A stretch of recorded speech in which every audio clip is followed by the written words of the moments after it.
কবুতরের মাংস।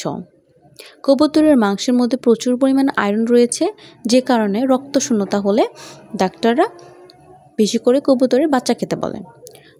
বড় কবুতর তো আর খাওয়া যায় না, শক্ত হয়, সেজন্য ছোট কবুতরের মাংস খেতে বলে। তো আমি এখানে করব কবুতরের বাচ্চা ভুনা।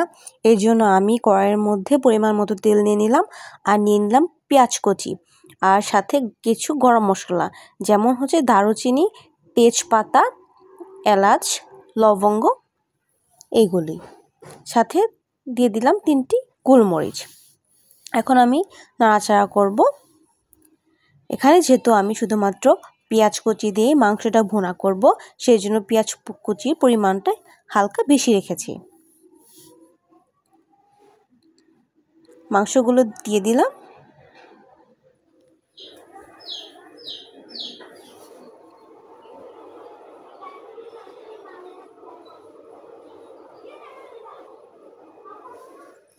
এখন আলতো করে নাড়াচাড়া করতে হবে। আস্তে আস্তে গরম মশলার সাথে এখন অন্য মশলা দিয়ে দিলাম পরিমাণ মতো লবণ, হলুদের গুঁড়া, মরিচের গুঁড়া, ধনিয়া গুঁড়া।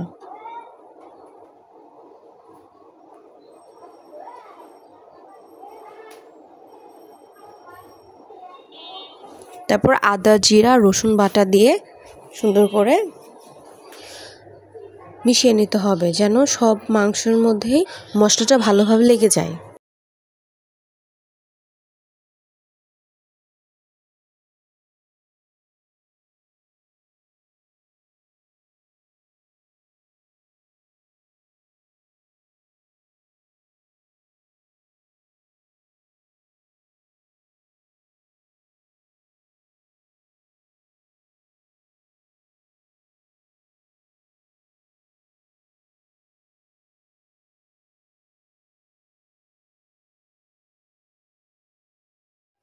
মাংস সিদ্ধ হওয়ার জন্য এই পর্যায়ে আমি দিয়ে দিলাম অল্প পরিমাণে পানি। এখানে বেশি পানি দেওয়া যাবে না প্রথমেই, তাহলে পেঁয়াজ একদম সিদ্ধ হয়ে যাবে। আর আমি সাথে দিয়ে দিলাম কয়েকটা এলাচ থেতো করে দিলাম, আর কয়েক ফালি কাঁচামরিচ।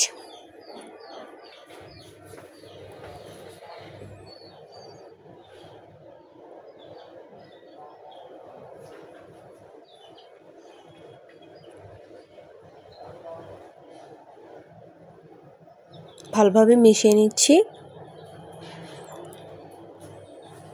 আমার ঝোলটা টেনে আসছে।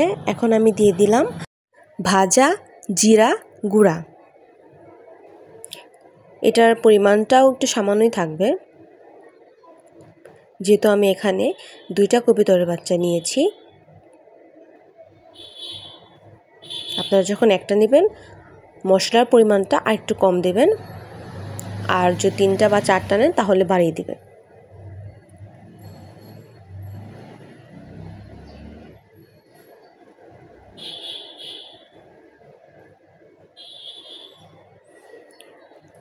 আমার প্রায় সিদ্ধ হয়ে আসছে। এখন আমি এখান থেকে 80% পেঁয়াজ কুচি উঠিয়ে নিয়েছি।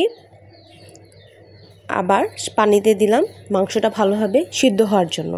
আমি যদি এখানে পেঁয়াজ কুচিগুলো না উঠাতাম, তাহলে এই পানির ফলে আমার পেঁয়াজগুলো সিদ্ধ হয়ে যেত, একদম ঝোলের সাথে গ্রেভির জন্য একদম হয়ে যেত, মানে পাওয়াই যেত না। কিন্তু ভুনাতে আস্ত পেঁয়াজ থাকলে ভালো লাগে খেতে।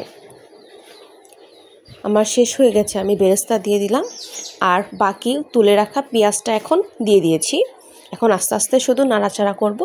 নাড়াচাড়া করতে করতে আমার যখন তেল উপরে ভেসে আসবে, এই যে ভেসে আসছে, এ পর্যায়ে আমি 1-2 মিনিট রাখার পরে উঠিয়ে ফেলব।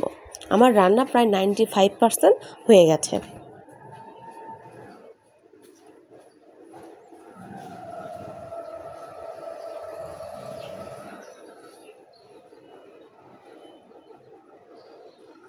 এই তো আমার রান্না কমপ্লিট।